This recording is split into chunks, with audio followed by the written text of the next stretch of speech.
जय हिंद। 3:32 पे जम्मू से कश्मीर की तरफ कॉन्वॉय निकला सीआरपीएफ का 2500 जवानों का कॉन्वॉय, जो कि जनरली होता नहीं, 1000 कॉन्वॉय में होते। सबसे मेन क्या है ना, बहुत गुस्से में हूं लेकिन इतना कंट्रोल करके कोशिश ही कर रहा हूं। अगर मेरे सामने संविधान का, मैं हमेशा से कहता हूं कि संविधान का सम्मान करना चाहिए, कानून का करना चाहिए, लेकिन आज वो अंदर से वो फील है ना, इन जैसे हरामी गद्दार आ जाए ना, बीच में हाथ रख के फाड़ दूं सालों को, अभी वो फीलिंग है। लेकिन द कंसर्न है सिर्फ गुस्सा, गाली है बहुत, लेकिन बात करना है ना। और बात क्या है, सबसे पहले क्या हुआ ये समझ लो। जितने त्योहार मना रहे थे ना, वैलेंटाइन डे से मुझे कोई प्रॉब्लम नहीं है यार, मनाना चाहिए, आपका पर्सनल वो व्यू है, बहुत अच्छी बात है, आपको खुशी मिलती करिए। ये वतन से बड़ा वैलेंटाइन कोई नहीं है बे। आज क्या हुआ है, आज वो 40 वहां पर शहीद हुए, क्या है इंसिडेंट समझो। पहले इंसिडेंट की बात करना पड़ेगी, उसके बाद बात करना पड़ेगी क्वेश्चन क्या है, सवाल क्या है कि हुआ क्यों, क्यों हुआ, खामियां, हर चीज पे बात कर। जब तक सवाल नहीं उठेंगे उसका जवाब नहीं आएगा। तीसरा, हमारी तरफ से क्या होना चाहिए, जो मुझे लगता है एक सामान्य भारतीय के तौर पर, एक नागरिक के तौर पर, bloody what action should be taken immediately. पहला, आज क्या हुआ इंसिडेंट, वहां से जम्मू की तरफ से जो कश्मीर आ रहे हैं, और किसके लिए आ रहे हैं पता है ना, इन्हीं सालों की सुरक्षा के लिए। मतलब मैं कश्मीरियों की बात नहीं कर रहा हूं, कितना समझाएंगे वे, और 50 बार तो मैं वीडियो कर चुका हूं बोल के मत बहको मत बहको। अब बात यह है कि वहां से आ रहे हैं 2500 से ज्यादा, 78 गाड़ियां चल के आ रही हैं सीआरपीएफ की। कंसर्न क्या है, अवंतीपुरा के पास कैसे पहुंचा। एक तो सबसे बड़ी चीज है, 3 दिन से 2.5-3 दिन हो गए, कोई मूवमेंट नहीं हुआ, इसलिए 2500 लोग इकट्ठे आ रहे। जनरली 1000 लोगों का कॉन्वॉय होता है। वो जब अवंतीपुरा पहुंचता है, जो कि सेक्टर है पुलवामा में, जो यहां पर पड़ता है कॉर्नर पर, वहां पर आकर एक स्कॉर्पियो की बात करें, जो अभी तक जितनी मेरी बात हुई, जिन लोगों से वहां पर है जो, या उनसे कंसर्न जो लोग हैं उनसे बात हुई है, सीधे अवंतीपुरा में आके वो एक स्कॉर्पियो 350 किलो से ज्यादा एक्सप्लोजिव और आईडी का दोनों का उपयोग करते हुए बाढ़ से मारती है, चीथड़े उड़ जाते हैं, और उस वाली गाड़ी के जाते हैं जहां पर उसी समय ऑन द स्पॉट चीथड़े उड़ गए। ये बात ये है, कंसर्न ये है, यहां पर ये समझना पड़ेगा कि ये इतनी बड़ी ब्रीच कैसे हुई, दैट्स अ बिगर क्वेश्चन। और अगर वो हुआ नामर्दी, अबे किस टाइप की क्या है नामर्दी, क्या है तुम्हारी कांड में, तुम्हारी दमना अंदर गूदा है तुम में। अबे वॉर जोन होती तो बात अलग थी बे, तुम बहुत बड़ी बात करते हो। कौन सा इस्लाम है बे, और कौन सी जिहाद के नाम पे तुम निहत्ते मासूम लोगों को मार रहे हो। कोई वॉर जोन नहीं है, और ये सेफ रूट माना जाता है, जहां पे ये हुआ है सेफ रूट हुआ है। क्या बीच हुई है, कहां पर हुआ है, ये सबसे बड़ा क्वेश्चन। वो ठीक है, that's okay, that's a part different, but कैसे इतनी बड़ी 76 बटालियन जो है, 76वीं बटालियन की गाड़ी से ठोका, उसके बाद चीथड़े उड़ गए। बहुत सारे सवाल, बहुत सारा गुस्सा, but we'll have to go step by step. Concern ये है दोस्त, एक हिंदुस्तानी के तौर पर एक बात बताइए, सेफ रूट है, वहां पर इम्प्रोवाइज एक्सप्लोजिव डिवाइस जो आईडी कैसे प्लेस की गई है, पहली बात ये है। दूसरी चीज ये है कि 350 या 400 किलो का जो एक्सप्लोजिव है वो आया कैसे। और तीसरा, अबे गद्दार तो है ये टेररिस्ट, ये साले बड़ुए हैं। सबसे बड़ी चीज, इनके चाचा के लौंडे हरामी है कौन इस देश में, जिनने कॉन्वॉय निकलने की इंफॉर्मेशन दी। समझ में आता है तुम्हें क्या है ये। जब वहां से 2005, जबकि सेफ रूट है ये, जम्मू से जब गाड़ियां निकलती हैं, पहली बात इतना लंबा कॉन्वॉय है इसकी, ठीक है इंफॉर्मेशन पास हुई है, वो बैठ के ताक में बैठे हुए थे, कहां पे फेलियर हो रहा है, और सेफ रूट में कैसे इतनी बड़ी चूक हुई है। एक तरफ ये बात करते हैं भूखे नंगे हमको इकोनॉमिक सपोर्ट चाहिए, ये चाहिए वो चाहिए। एक बात बताओ, इन भूखे नंगे लोगों के पास इतना बड़ा 350 किलो एक्सप्लोजिव खरीदने का कहां से पैसा आ गया। इन भूखे नंगे लोगों को सपोर्ट कौन कर रहा है, कहां से, किस लेवल पे ये ट्रेस करना पड़ेगा। कब तक हम लोग, एक बात बताइए, जितने लोग बैठ के सुन रहे हैं, अपने आप में एक बात सोचना दोस्त, मैं लिंक डालूंगा यहां पर, क्योंकि मैं शायद, मुझे लगता है कि मैं वो फोटोज तक आपके साथ शेयर नहीं कर सकता हूं। उनकी माओ को, उनकी बहनों को, तुम्हें पता है, उनकी बेटियों को, उनकी बीवियों को लाशें नहीं है यार, चीथड़े हैं इतने तरह से। क्या दोगे उनके घर वालों को, उनके घर वालों को मिलेगा क्या, यह सोचा है।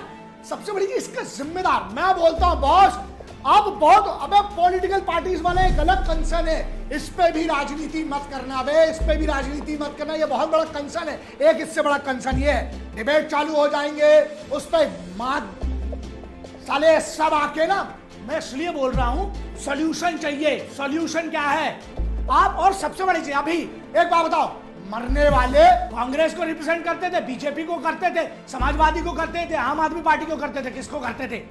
उनने कौन सा गलत काम किया? उनकी सिक्योरिटी फोर्सेस की जिम्मेदारी है भारत की सुरक्षा करने की, वो निभा रहे हैं। बताओ, 3 दिन से रास्ते बर्फ थी, वहां से हिल नहीं पा रहा था आदमी। सबसे बड़ा ये सवाल है, उनकी सुरक्षा की जिम्मेदारी कौन लेगा? जिन माओ ने, जिन बहनों ने अपने बच्चों को भेजा है फौज में, सीआरपीएफ में भेजा है, आज वो सेंट्रल रिजर्व प्रोटेक्शन फोर्स है, आपको पता है? तो उनका प्रोटेक्शन के क्या है और जिम्मेदारी लेगा कौन? सॉल्यूशन, सुझाव या जो भी आप समझ लो एक हिंदुस्तानी के तौर पर, यार ये बताइए मुझे, हर लेवल के मिनिस्टर के पास, it's a bigger question, it's not about Congress और बीजेपी और any other party in power और in opposition, let's talk about some sense. सच्चाई क्या है?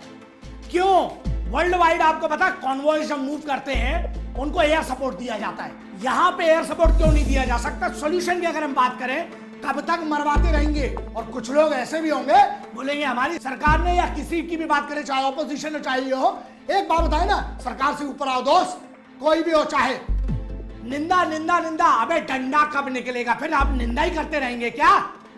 अगर मैं एक भाई के तौर पे बात करूं, मेरा भाई मरा है, मेरे जानने वाले मरा है ना, मेरे साथ का कोई मरा है, मेरे जानने वाला, या मैं अगर एक हिंदुस्तान, मेरा मान लो मेरे परिवार का कोई गया है, आप दोगे मेरे घर का भाई?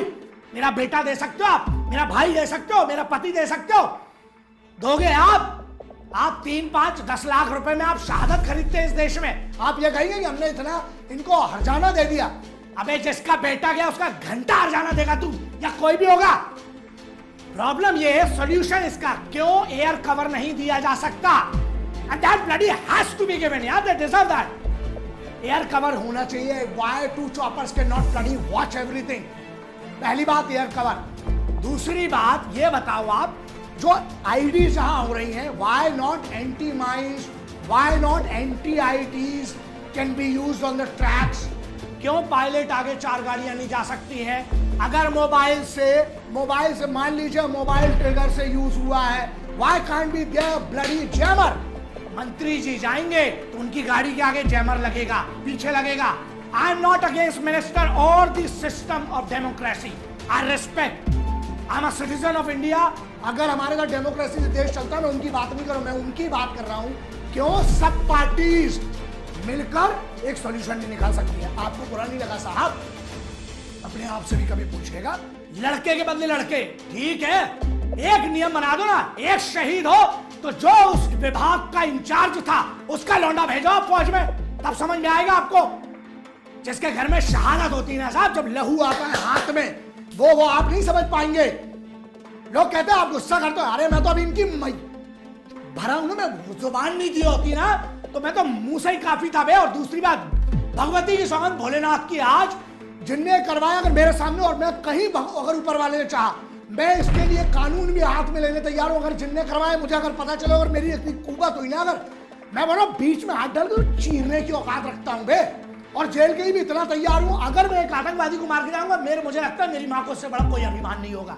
लेकिन दोस्त, अभी मैं उस स्थिति में नहीं हूं, मैं कहां हूं पता नहीं, बहुत सारी चीजें। मेरा मैटर क्या है? What is the bloody solution of this? एक और बड़े सवाल पे आ जाए, कहां गए वो हिंदू मुस्लिम को लड़ाने वाले? कहां गई गैंग? कहां गए वो ह्यूमन राइट्स वाले? अब नहीं तुमको बुरा लग रहा है, टेररिस्ट मरता है तो अभी तक आंदोलन चालू हो जाते तुम्हारे, है ना? अब कहां गए बे? छुप गए होंगे घुसंड में। हाँ, क्या हुआ अब ह्यूमन राइट्स? मत सोल्जर का कौन सा राइट है? मतलब हम इंतजार किस बात का कर रहे हो आप? हाँ, क्योंकि सेलिब्रिटी नहीं मरा अभी तक तुम्हारा कोई, अभी तक तुम्हारा कोई नेता नहीं मरा ना बड़ा वाला, इसलिए। और मरता भी है नेता तो क्या कहेंगे वो इस पार्टी का था। अबे यार समझ में नहीं आता। एक बार बताओ, हर चीज में पॉलिटिकल, एक सबसे बड़ी कंसर्न ये है, एक बार मर्दानगी दिखाओ बे, एक बार अंदर से अगर थोड़ा सा भी कूदा है ना, इकट्ठे होके दिखाओ। ये जो है ना, जो चल रहा है तुम लोग का, यहाँ बस बुराई करेंगे, इसका अभी आप खामियां निकालने शुरू हो जाए। खामियां ठीक है, सबको पता है क्या क्या खामियां हुई है। सोल्यूशन क्या है? सोल्यूशन पे बात करिए, उसकी है दम। 24 से 48 घंटे रुक जाओ जरा, फिर देखना सब चैनल पे आएंगे, वो इसकी बात करेंगे, इसकी बात करेंगे। शहीदों का क्या बॉस? मैं बोलता हूं इस पूरे देश को इस बार सीधे बायकॉट कर देना चाहिए, अगर इसका जवाब नहीं दिया गया तो। एक मिनट, सर्जिकल स्ट्राइक, अरे शेड्यूल बनाना, रोज सुबह जाओ, रोज ठोको। आप नामर्दी की फौज की दिखा रहे हो यार, इसका मतलब ये है हिंदुस्तानी फौज को पॉलिटिकल विल की जरूरत है। आप पॉलिटिकल विल, पूरी सभी parties, why can not be create a bloody no tolerance policy. हम लोग एक सीधा आप पारित कीजिए। आप किस प्रक्रिया से करते हैं मुझे पता नहीं। इस देश में तो यार तो जो है ना सुप्रीम कोर्ट खुल जाता कई टेररिस्टों के लिए। रात को जब सुप्रीम कोर्ट से ये ऐसे कुछ लॉयर होंगे जो टेररिस्ट की फांसी रुकवाना होगा तो सीधे रात को भी सुप्रीम कोर्ट खुलवा लेते हैं। आ जाओ, बहुत सारे लॉयर मिलेंगे ना इस देश में। कहां गए वो लॉयर? अब सब आओ इकट्ठे, जरा इनके ह्यूमन राइट्स के लिए लड़ो, तब मानूंगा कि तुम अबे असल बाप की औलाद हो ना। सबको चैलेंज देता हूं, अगर तुम अपने बाप की औलाद हो, इस मैटर पे इकट्ठा हो और इस मैटर के लिए इन शहीदों की शहादतों का जवाब देने के लिए ना एक बार हो जाओ सब पॉलिटिकल पार्टी से इकट्ठे। और अगर नहीं हो रहा तो इसका मतलब सबको समझ में आता है कि आप लोग सिर्फ अपनी पॉलिटिकल रोटी सेकेंगे। अगर आप वतन के शहीदों का जवाब नहीं दे सकते, आपको चुने के आने का कोई हक नहीं है, चाहे वो कोई भी पार्टी हो। एक और ना दहशत से चलता है ये सब है ना, वो साले हमारे दिलों में, हमारी फोर्सेस के दिलों में डर पैदा कर रहे हैं। हमारे इधर आप बैकफुट पे आने बोलते हो। एक सबसे बढ़िया सॉल्यूशन बताओ हिंदुस्तानी के तौर पर। सबसे पहले इन सालों के हरामी इन्फॉर्मर्स को उठाओ, इनको गांड में गोली मारो, सालों को इकट्ठा करो। अबे एक रावण जलाने से इस देश में कुछ नहीं होगा। इकट्ठा करो सालों को, सबको खड़ा करके इनकी गांड में गोली पब्लिक में मारो सालों की। लोग कहते ना अबे मैंने बहुत कंट्रोल किया, इसलिए मैं बहुत कंट्रोल करके, लेकिन सच्चाई है दोस्त, बहुत हमने देखा हिंदुस्तान में ना बहुत बड़े बड़े डॉन बनते हैं, नए लौंडे नॉर्थ में गोलियां चलाएंगे हवा में। अबे तुमको डॉन बनना है ना, अबे हम तो बोलते तुम इनमें से किसी को मारो ना, मैं लड़वा लूंगा तेरा केस। ऐसे किसी को ठोको साले हरामियों को जो इंफॉर्मेशन दे रहे हैं।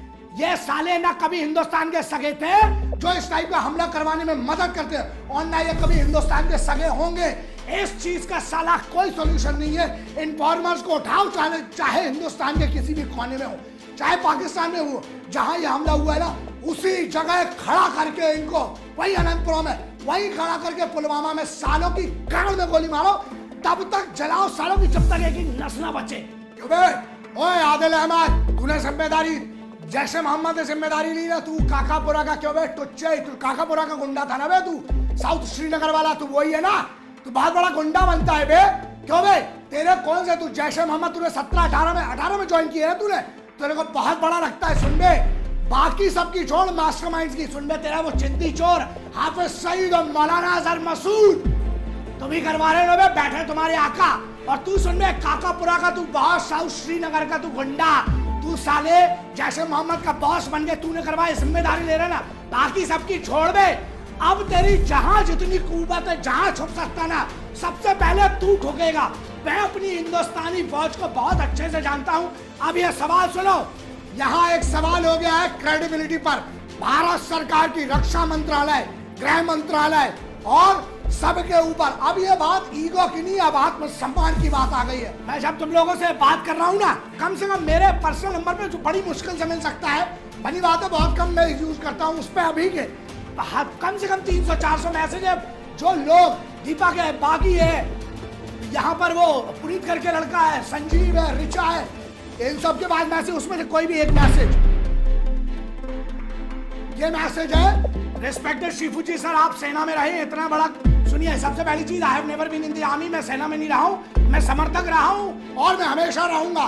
बगैर वर्दी के अलावा जो मेरी औकात है वो करता रहूंगा। सुनो, उसने लिखा है कि इतना बड़ा कारनामा बिना किसी सपोर्ट के हमारे देश में नहीं हो सकता है। इस देश के युवा की आपसे यही मांग है कि हमारी आवाज आप ही बन सकते हैं। इसकी जांच हुए, इतनी मात्रा में विस्फोटक कैसे आया, इंफॉर्मेशन कैसे लीक हुई है, ये आप जानते हैं कौन कौन किस तरीके में है। आप आर्मी में रहे, नहीं मैं आर्मी में नहीं रहा हूँ, समझ, फिर से बोल रहा हूँ ये चीज, किस किस तरीके से इंफॉर्मेशन दी जा सकती है और क्या कर सकता है। इस चीज को जांच हुए, पूरा देश को ये करना है, पूरे देश में गुस्सा का माहौल है, हमारी गवर्नमेंट और आप जैसे कुछ लोग, मैं कुछ नहीं यार, बट हमें यह बात रखना चाहिए, अगर मैं आवाज हूं, मैं हक से ये आवाज रखूंगा।